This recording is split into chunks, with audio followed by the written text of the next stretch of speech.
She stepped out of the courthouse slowly, as if her body had not yet accepted what her mind already knew. The divorce papers were signed. The door closed behind her with a soft, ordinary sound that felt louder than any shout. People passed by on the steps laughing, checking phones, living their lives. No one noticed the woman standing still, holding a thin folder that suddenly felt heavier than anything she had ever carried. Her name was Elena.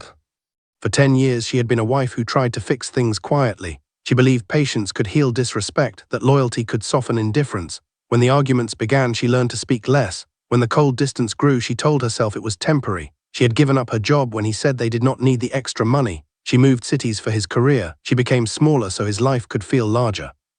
And still, it ended. Inside the courtroom, he barely looked at her. When the judge asked if there was anything else to say, Elena felt 1,000 words rise in her chest. Apologies she never received, questions that had no answers, but she swallowed them all. She signed her name with steady hands, stood up, and walked away without a single word. Now outside, the city felt unfamiliar. The sky was grey but not threatening. It was the kind of afternoon that looked normal enough to hurt. Elena took a deep breath and started walking. She did not know where she was going. She only knew she could not stand still. Her phone buzzed once, a message from her sister asking how it went. Elena did not reply. She slipped the phone back into her bag and kept moving. Each step felt like she was leaving behind more than a marriage. She was leaving behind the version of herself that believed love meant endurance at any cost. As she reached the sidewalk, a memory surfaced without warning. Her ex-husband once told her, half joking, that she would never survive on her own, that she was too soft, too trusting, too emotional. She remembered smiling then, pretending it did not hurt. Now the words echoed louder than before. Elena squared her shoulders and crossed the street. She did not notice the black limousine at first. It blended into traffic, long and polished, the kind of car people glance at and then forget. But when she reached the next corner, the limo slowed, the engine softened, and then it stopped completely right beside her. Elena froze. For a moment she wondered if she had done something wrong. Parking violations, maybe, or worse, some kind of mistake. She took a step back instinctively, clutching her bag. The tinted window slid down halfway. A man's voice spoke, calm and clear. "Excuse me." She turned, surprised by how gentle the tone was. Inside sat a man in his early 40s, dressed simply despite the luxury around him. No flashy jewelry, no sharp arrogance. His eyes were focused, thoughtful, studying her face not with hunger or judgment, but with curiosity. He looked like someone used to being listened to, yet careful with words. "Are you all right?" he asked. The question caught her off guard. No one had asked her that all day, not the lawyer, not the judge, not even her ex-husband. Elena hesitated. "Yes," she said automatically, then paused. I will be." The man nodded slowly, as if he respected the honesty in that correction. "I know this might sound strange," he continued, "but I couldn't help noticing you when you came out of the building. You looked like someone carrying a heavy moment." Elena felt her throat tighten. She did not want pity, she had already had enough of that, but something about the way he spoke felt different. There was no pressure, no intrusion, just an observation.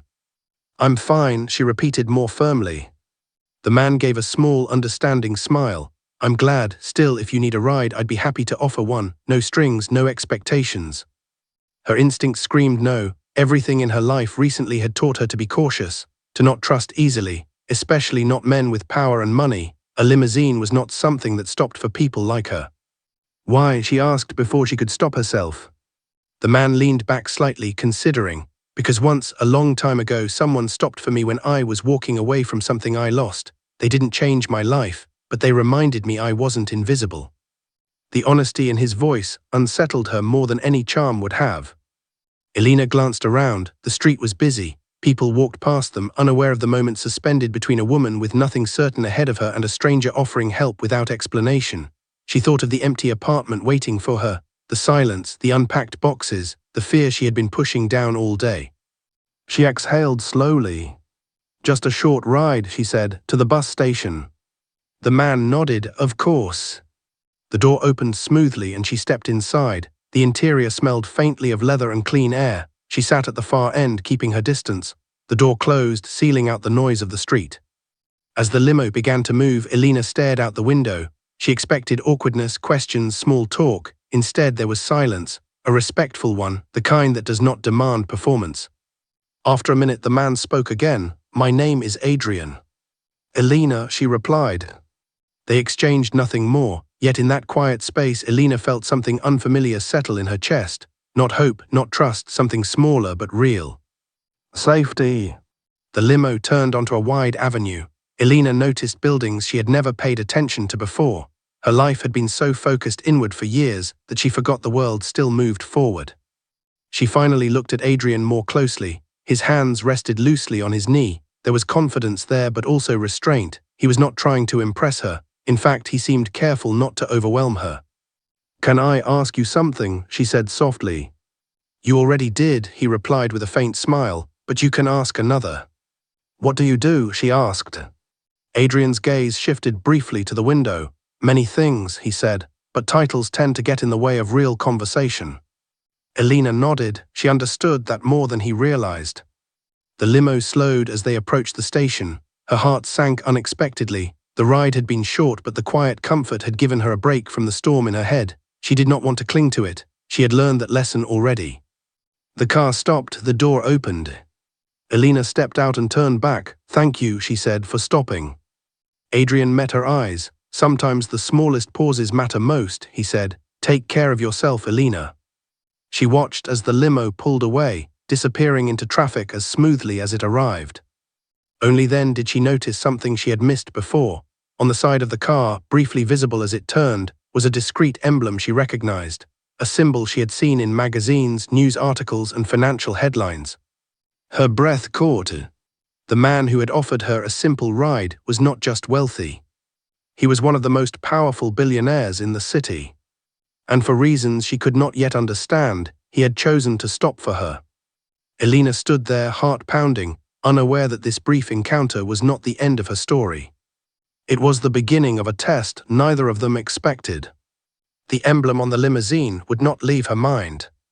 She had seen it before on magazine covers in grocery stores, on business news clips playing silently on waiting room televisions. Adrian Cole, the billionaire who built companies from almost nothing, the man praised for discipline and feared for his sharp decisions, the same man who had just asked her if she was all right, as if her well-being mattered more than his schedule. It did not make sense. Elena shook her head, almost annoyed with herself. People with power did not randomly stop for strangers, not like that, not without a reason. She wondered if she had misunderstood, if the emblem meant something else, but deep down she knew she had not imagined it. Her phone buzzed again. This time she answered. "Are you okay?" her sister asked, worry spilling through the speaker. "I think so," Elena replied honestly. Something strange happened." She did not explain. She was not ready to. After hanging up, she checked the time and realized she had missed the next bus. The following one would not arrive for another hour. Normally, that would have frustrated her. Today, it felt like nothing. She leaned back, closing her eyes, letting herself feel the exhaustion she had been holding back.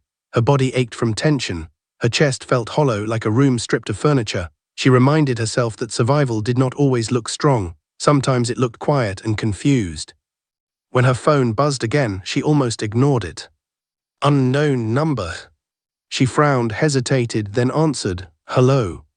"Elena," a familiar voice said. Her spine straightened instantly. "Adrian." "I hope I'm not intruding," he said. "I realized I never asked if you reached where you needed to go." She glanced around the station. "I'm still here," she admitted, waiting for the next bus. There was a pause, not awkward but thoughtful. "Would you allow me to make a suggestion?" he asked.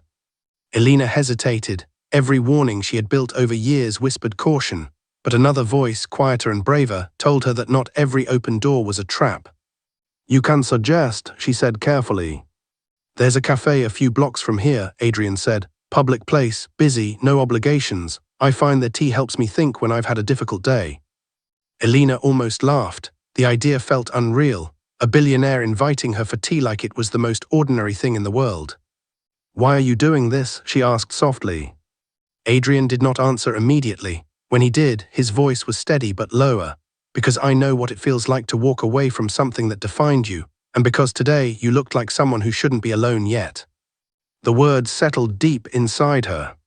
"I don't want anything," he added, "except conversation if you choose." Elena looked down at her hands. They were trembling slightly, not from fear but from the unfamiliar feeling of being seen without being judged. She took a breath. "Okay," she said, "tea is fine." The cafe was warm and softly lit. the kind of place where people lingered without noticing time. Adrian arrived first but stood when he saw her, offering a polite nod instead of anything dramatic. He ordered nothing until she did, watching her with quiet patience. They sat across from each other, steam rising from their cups. "You don't seem how people describe you," Elena said before she could stop herself. Adrian smiled faintly. "People rarely describe the quiet parts." She studied him now with curiosity instead of caution.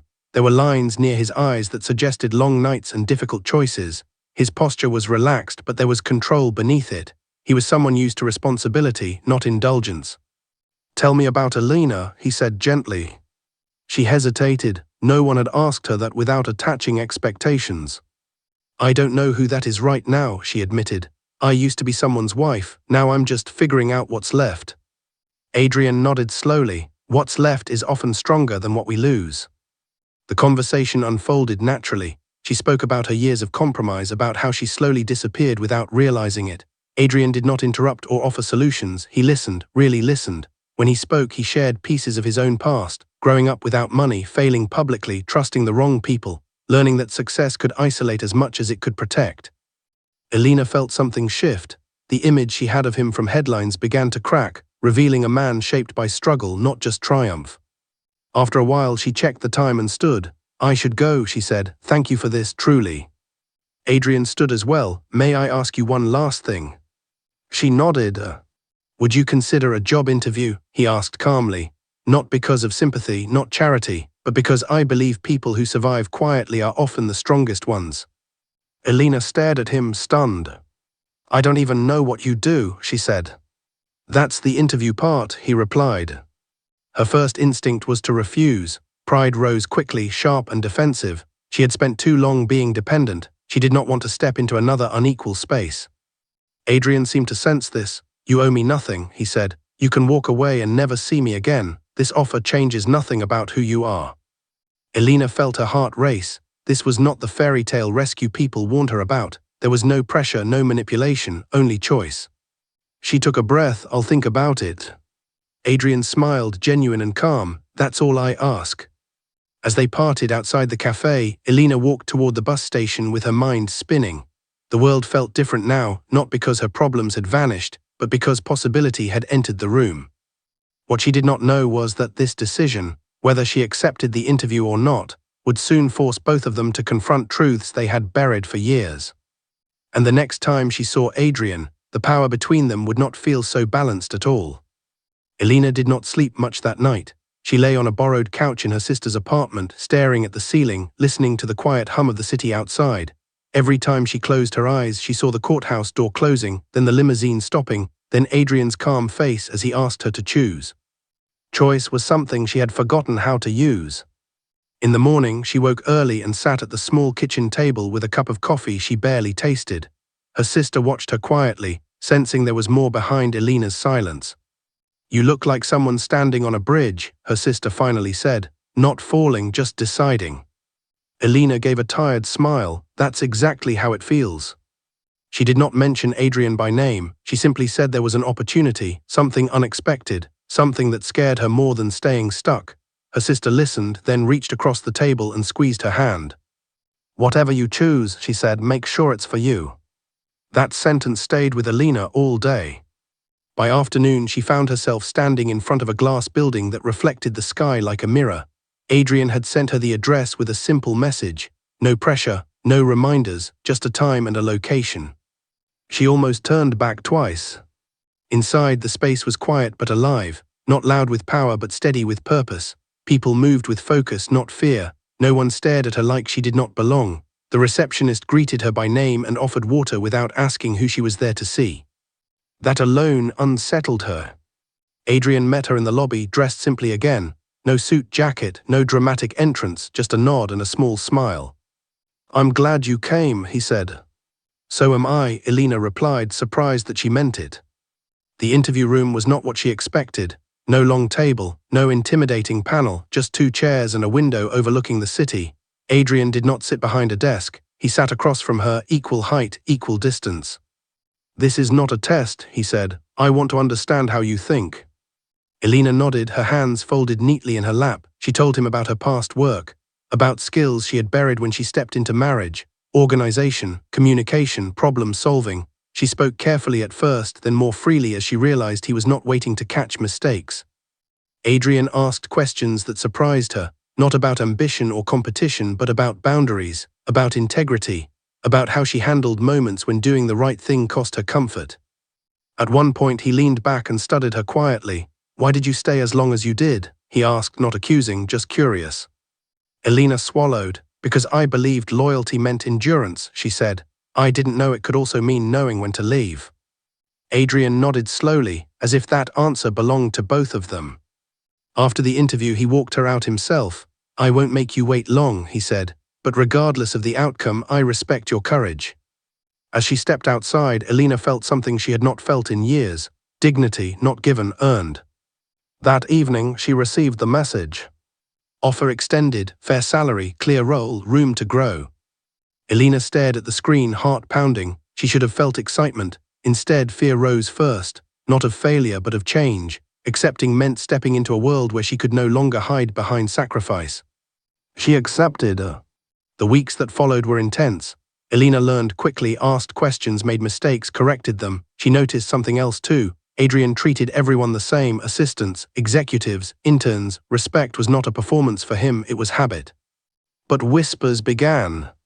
People noticed how often Adrian asked for her input, how he trusted her judgment, how meetings shifted when she spoke. Some assumed favoritism, others assumed romance. Elena felt old fears return, sharp and familiar. One afternoon, she overheard two colleagues speaking in hushed tones. "She's only here because he noticed her," one said. "Must be nice," the other replied. Elena walked away before they noticed her, her chest tightening. She had worked too hard to be reduced to a rumor. That night she considered quitting. She could not survive another environment where her worth was questioned. The next morning, Adrian called her into his office. "There's something I need to ask you," he said, his tone serious. Elena sat, bracing herself. "Are you comfortable here?" he asked. The question caught her off guard. "I want to be," she said honestly, "but people talk." Adrian nodded, eyes steady. "They always do, but if staying costs you your sense of self, then this place is failing you." Elena hesitated, then spoke the truth she had been holding back. "I don't want protection," she said. "I want respect, even if it means stepping back." Adrian studied her, then smiled, not pleased but proud. "Then I need you more than ever," he said quietly. He stood and walked to the window. "Tomorrow there's a board meeting," he continued. "I want you there, not beside me, across from me. Challenge me if you think I'm wrong." Elena's heart raced. "They won't like that." "Neither do I," Adrian replied, "which is why it matters." As she left his office, Elena realized the balance between them was changing again, not toward dependence but toward something more dangerous: equality. And what neither of them knew yet was that the board meeting would force a truth into the open that would test both her integrity and his humility in ways neither could control. The boardroom was larger than Elena expected, all glass and polished wood, overlooking the city like it was something to be managed. The chairs were arranged with precision. The air felt controlled, expensive and heavy with unspoken rules. This was not a room that welcomed disruption. Elena took her seat across from Adrian just as he said, not beside him, not behind him, directly across. Around the table sat men and women who had shaped industries and broken competitors without raising their voices. They glanced at Elena briefly, then away, already deciding where she belonged. She felt the familiar tightening in her chest, the old instinct to make herself smaller. She did not. The meeting began with numbers and forecasts. Confident voices filled the room. Elena listened closely, noticing what others dismissed: risks hidden behind optimism, assumptions treated as facts. When the discussion turned to a new acquisition, the room leaned forward, eager. Adrian spoke calmly, outlining the plan. It was bold, profitable, impressive. And flawed. Elena felt the weight of the moment settle on her shoulders. This was what he asked of her, to speak not as a favor but as herself. She cleared her throat. The sound was quiet, but it shifted the room. "There's a vulnerability here," Elena said, her voice steady despite her racing heart. "The numbers assume stability that doesn't exist yet. If public trust drops even slightly, this becomes a liability." A pause followed, not thoughtful, defensive. One board member leaned back, eyebrows raised. "And you are?" Elena met his gaze. Someone responsible enough to point out what we're ignoring. The room stiffened. Adrian did not intervene. He stayed silent, exactly as promised. Another member spoke sharper. We've reviewed this deal for months. Are you suggesting we missed something? Elena took a breath. Courage, she reminded herself, was not the absence of fear. It was staying present despite it. I'm suggesting we're moving too fast, she said, and that speed may cost us more than waiting ever would. The tension thickened. Adrian watched closely, not with concern but with trust. Then he spoke. Let her finish. The room resisted, but authority won. Elena laid out her reasoning carefully. No emotion, no defensiveness, just clarity. She did not argue to win. She spoke to protect what she believed mattered. When she finished, silence fell. One of the older board members finally nodded slowly. She's not wrong, he said, uncomfortable but not wrong. Adrian leaned forward. We paused the acquisition, he said simply. Several people protested, voices overlapped, frustration surfaced. Adrian listened, then raised his hand. We pause, he repeated, because strength without restraint becomes recklessness. The decision landed hard. After the meeting, Elena stood alone by the window, her reflection faint against the city beyond. Her hands were trembling now that the moment had passed. She wondered if she had just ended her career in that building. Adrian joined her quietly. You did exactly what I asked, he said. And probably made enemies, she replied. Then you're doing something right. She turned to him. Why did you trust me like that? Adrian looked out at the city. Because I've spent years surrounded by people who tell me what I want to hear. You tell me what I need to hear. The words settled between them, heavy with meaning. The shift did not go unnoticed. Within days, Elena felt the resistance grow. Meetings where she was excluded, emails that arrived late, polite smiles that did not reach eyes. Power did not like being questioned, especially by someone it could not categorize. Then came the message. Anonymous, short. Be careful, you are closer to the fire than you think. Elena stared at the screen, her pulse quickening. She showed it to no one, not yet. That evening, Adrian asked her to stay late. The office was quiet, lights dimmed, the city glowing below like scattered stars. There's something I haven't told you, he said. Elena felt the room narrow around them. What is it? Adrian's expression hardened, not with anger but with weight. The acquisition we stopped, he said. Someone on the board has personal stakes in pushing it through, powerful ones. Elena's breath caught. And now, he continued, you've made yourself visible. She swallowed. So have you. Adrian met her gaze. I chose visibility a long time ago, you didn't. For the first time since meeting him, Elena felt fear not for herself, but for what standing her ground might cost. She had wanted respect, she had earned it. But respect came with consequences. As she left the building that night, the parking lot felt darker than usual, the air colder. She glanced over her shoulder more than once, aware that she had stepped into a world where courage was noticed and not always forgiven. What she did not know was that the anonymous message was only the beginning. And the next challenge would not test her intelligence or her voice. It would test her loyalty. Elena tried to return to normal after that night, but normal no longer fit. Every conversation felt layered. Every silence felt intentional. She moved through the office with awareness sharpened by instinct, the same instinct that once told her when to stay quiet at home. Only now it was telling her something else. Pay attention. The second message arrived 3 days later. This one was not anonymous.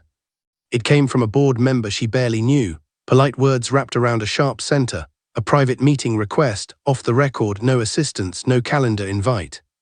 Elena read it twice before replying. She did not mention it to Adrian, not because she did not trust him, but because she needed to know what this was before bringing anyone else into it. They met in a private dining room at a hotel restaurant, neutral ground, expensive enough to feel controlled. The board member spoke first, smiling easily as if this were a casual conversation between equals. You made quite an impression, he said. Elena nodded. I wasn't trying to.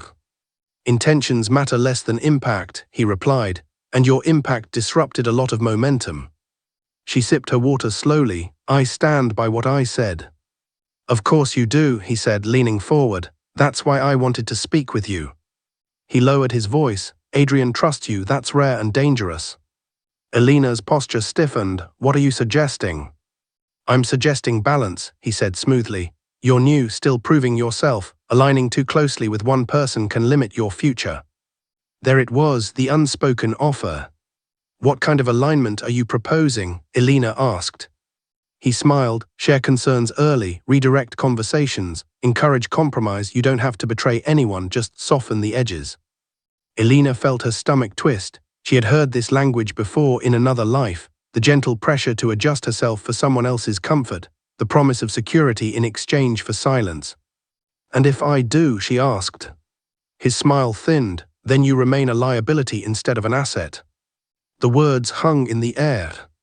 Elena stood. This conversation is over. He did not stop her. Think about it, he said. Principles are easier to keep when you're protected. That night, Elena walked the city alone, the cold air clearing her thoughts.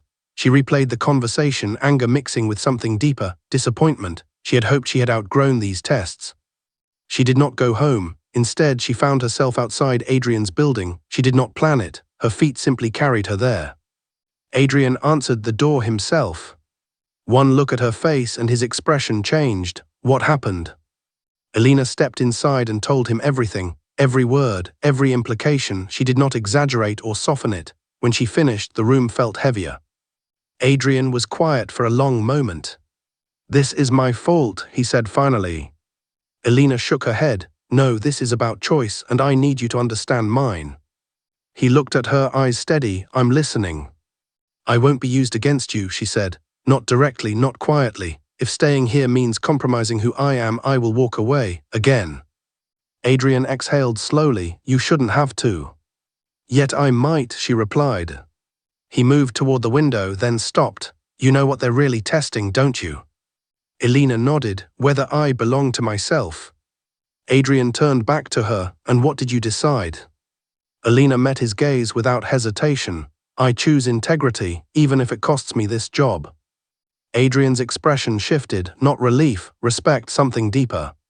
Then I will choose transparency, he said. The next day, Adrian called an emergency board session. Elena was not invited. She watched from her office as tension rippled through the building. Voices rose behind closed doors, assistants whispered, meetings were cancelled, something was breaking open. Hours later, Adrian stood in front of the company, calm but unmistakably firm. He spoke of ethical boundaries, of trust, of leadership without manipulation. Names were not spoken, but lines were drawn. By evening, one board member had resigned. The message was clear. But power does not retreat quietly. As Elena packed her bag that night, unsure whether she still had a place there, her phone buzzed with a final message. You think he will protect you? When this ends, he will choose the company, not you. Elena stared at the screen, her heart pounding. For the first time since the divorce, the fear she felt was not about being alone. It was about being replaced. And the final test was approaching, one that would force both her and Adrian to confront the difference between loyalty and love. The morning came quietly, as if the city itself was holding its breath. Elena woke before her alarm and lay still, listening to the distant sounds of traffic. The message from the night before lingered in her mind, sharp and unfinished. He will choose the company, not you. For years, Elena had lived with that kind of certainty, the belief that when things became difficult, she would be the part that could be let go. She had learned to accept it, to prepare for it. But something inside her had changed. She got dressed carefully, not to impress anyone but to feel grounded in herself. When she arrived at the office, security met her at the entrance, polite, respectful, firm. Mr. Cole would like to see you, one of them said. Not escorted out, not dismissed. Invited. Adrian's office felt different that morning, less like a place of strategy, more like a place of decision. He stood near the window, hands in his pockets, watching the city as if it were no longer something he controlled. I won't keep you long, he said as she entered. I know you may already be preparing to leave.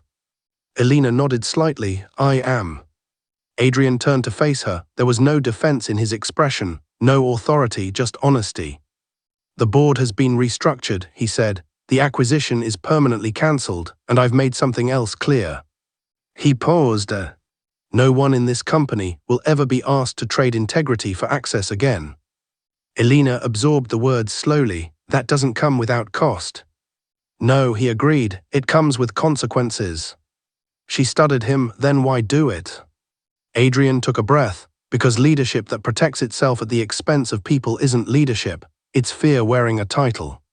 Silence filled the room. There's one more thing, he said. I won't ask you to stay, that would make this about me. If you walk away today, I will understand. Elena felt the weight of the moment settle deep in her chest, not because of the job, because of the choice.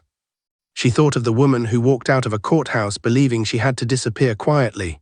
She thought of the bench at the bus station, the limousine stopping, the question she had never been asked before. Are you all right? I'm not staying because of you, Elena said finally.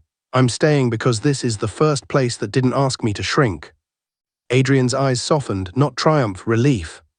Their relationship did not become a headline, it did not turn into a fantasy, they did not cross lines that would blur respect. Instead, something steadier grew between them, trust, earned slowly, protected carefully.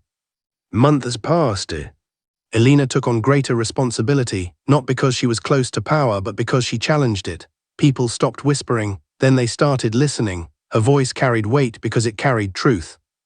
Adrian changed too, he delegated more, listened longer, allowed disagreement without seeing it as threat. The company became quieter, healthier, more human. One evening, long after the building had emptied, Elena stood by the window again. The city lights looked different now, less overwhelming, more alive.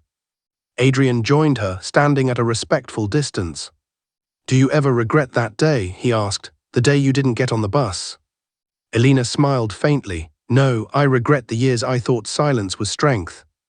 Adrian nodded, and I regret the years I thought power was protection. They stood there not as rescuer and rescued, not as billionaire and employee, but as two people who had chosen courage when it would have been easier to choose comfort. The limousine still waited outside sometimes, not to impress, just to be ready. And Elena no longer saw it as a symbol of rescue. It was simply proof that the moment she walked away from a life that diminished her, the world finally made room for who she truly was.